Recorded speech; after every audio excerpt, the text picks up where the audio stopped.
And then people have a music room. What are they gonna need? They're gonna need piano. You don't sell. And there was a method, especially in the black community. Our dollar circulates 6 hours. You know why it circulates 6 hours? Because we're hyper consumers. Even in the pandemic, the line around the Gucci store. We're hyper consumers. So even the line around the Gucci store is why, and you're not the typical Gucci customer. But why? Because we have a household that's feelings. It's not rooted in logic or outcomes. It's saying, all right, you may want a Gucci belt, son, but you're gonna need to go work and make that Gucci money now. I'm gonna pay you to do this, and they're like, wait a minute, I gotta work how many hours to get the money for one belt? I'm good. Versus money just comes from a stimulus check or something, and it just comes, so we just spend it. And when I was growing up, everybody had expected to have big homes and drive Mercedes. People were happy with Honda Civics and reasonable homes.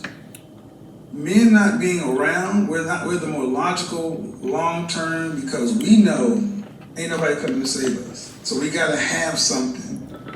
And this is why I don't begrudge women for moving the way they do. I just think men need to understand women's nature and understand you're not gonna change this by argument. I started out before high value or anything else. I started out talking about show your work. You can say whatever you want to, but when you actually start making the changes in yourself, showing the accomplishments, you go back on my YouTube channel and see the progression, the evolution. I did. Congratulations, by the way. Thank you. So it's hard to argue against work. People are like, you always working, man. You always working. You always doing this. I'm like, I'm older than you and I'm out working you. And our women are no different than any other group of women in the sense that they want to believe in their men, they're just afraid to. So this is where I hold men, black men, responsible. I would agree with that. Yeah. Since D.W. Griffith's Birth of a Nation in 1915, the black male image has been under assault. There is one thing that does not exist, and it needs to exist. Black male media by black men for black men. Shout out to O'Shea Duke Jackson. He runs a website called the Negro Manosphere. And over there is a collective of black men who are always talking about, things that are important to us. We need black male media run by us, not us at CBS, NBC. We need our stuff for our voice, our point of view, funded by us. Our money. So when people say, you making money off black women, I make men support my show. Yeah. Men support my show. Men. The overwhelming support of my show comes by men. Because I'm saying thank you for sticking up. Even if you're a white collar, high value, so and so, whatever brother you call yourself on your way to, because you stick up for the men who are blue collar, the factory worker, the military guy. You say something and you don't look down on us. I come from that. What are you talking about? I still am that shit. Do you still work in the corporate world? Pardon the interruption. No, I do this. Okay. And that was my next question. I'm glad you asked. I was wondering if your stance on the male-female dynamic would have any impact on you being able to hold kind of corporate gigs, if you were still into that. But if you're not, then that's the questions. I couldn't do it. I could be canceled because all I would have to do is call my job and it would say what you. Yeah. But the funny thing is, anybody who knows me would tell you I've been this way since the '80s. I tell you. Which are you having more fun in? Corporate shit, the shit you was on, I don't come from that. Or this content creation shit? This by far, because I can control it. When I worked in corporate America, I was in sales, and everybody ate off what I did. So if I go close the deal, my manager ate, the sales reps ate. What's up, everybody? Letitia here, and I am back again with another reaction video. And on today's video, I'm going to be reacting to the interview that we were just listening to between Joe Budden and Mr. Kevin Samuels. So Kevin Samuels was in New York this past week, and he stopped by Joe Budden's podcast TV, or Joe Budden TV, I think it's called. Joe Budden did an interview with Kevin Samuels. The interview was pretty long. I didn't get to watch the entire thing. I'm actually, the part that where I left off at is probably towards the end. What are my thoughts on this dialogue between men? First of all, it wasn't just Joe Budden and Kevin Samuels in the office together. There was, I think, 2 other guys in there with Joe Budden. 1 or 2 other guys, I can't remember.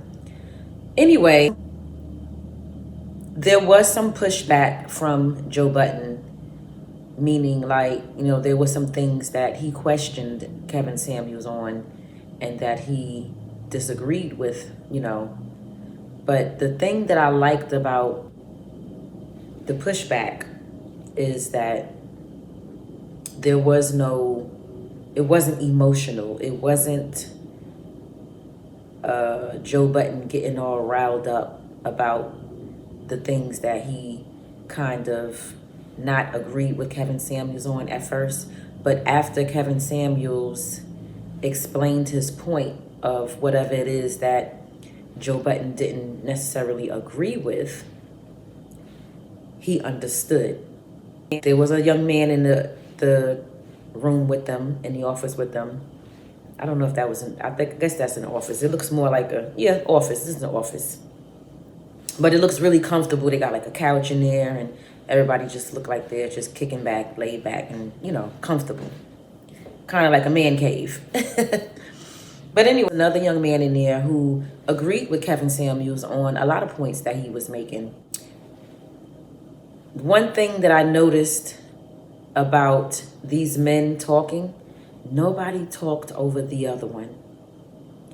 Everyone listened. Everyone in that room listened.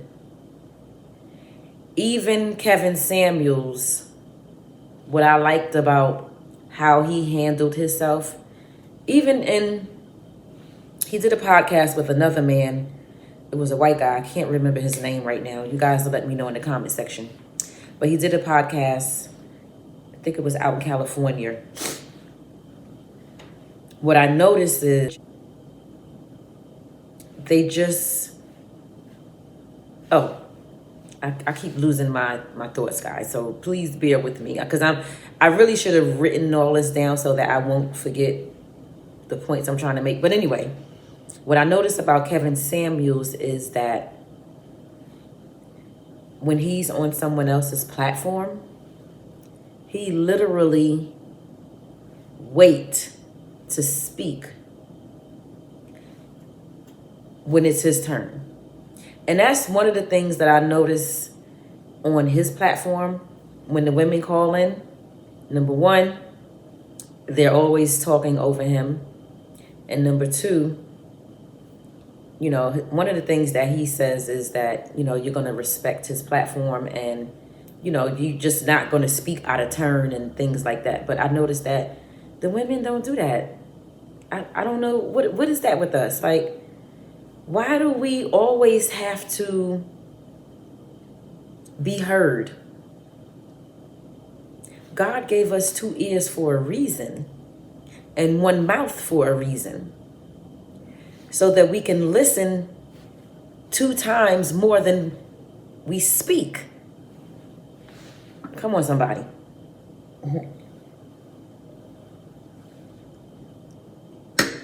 Anyway, overall, I do think that it was a great interview. I feel like people got a chance to see Kevin Samuels in a different light on this podcast.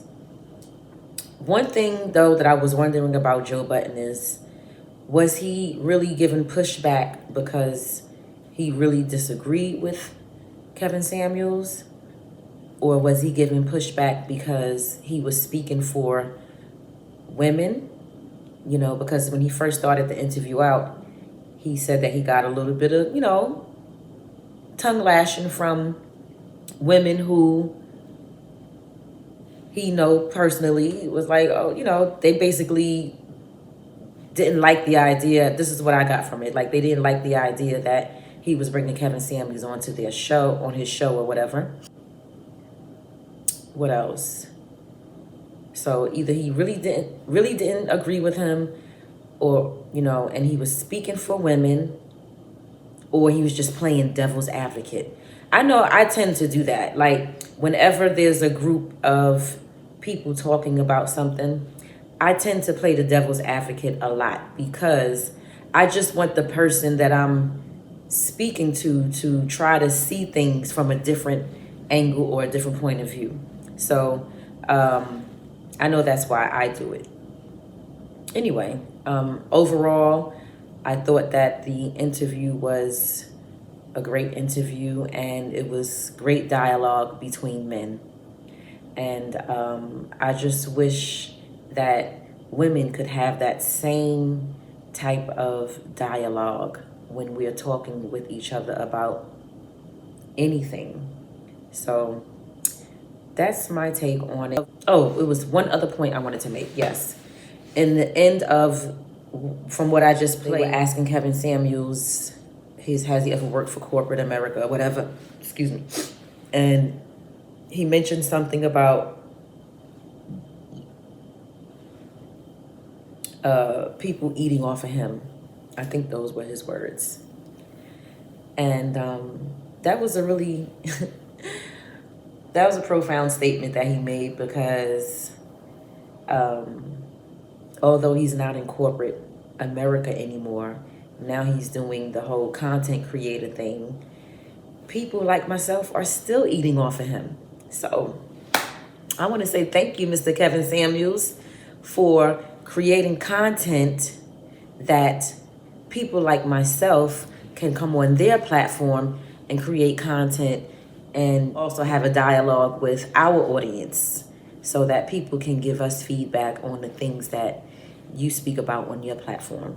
There's a lot of things that you speak about on your platform that has nothing to do with the title, but it'll be one question that you may ask a woman, or one statement that you may make to a woman on your platform, and I'll in turn create a whole show out of that. So you give me some good ideas, and I thank you. But anyway, that's my take on the Joe Budden and Kevin Samuels interview. I hope that you guys enjoyed this video. Leave your comment in the comment section below. Subscribe to the channel on your way out, and tap that notification bell also, so that you'll know when I upload another video. And with that being said, as always, peace, love, and hair grease. Bye.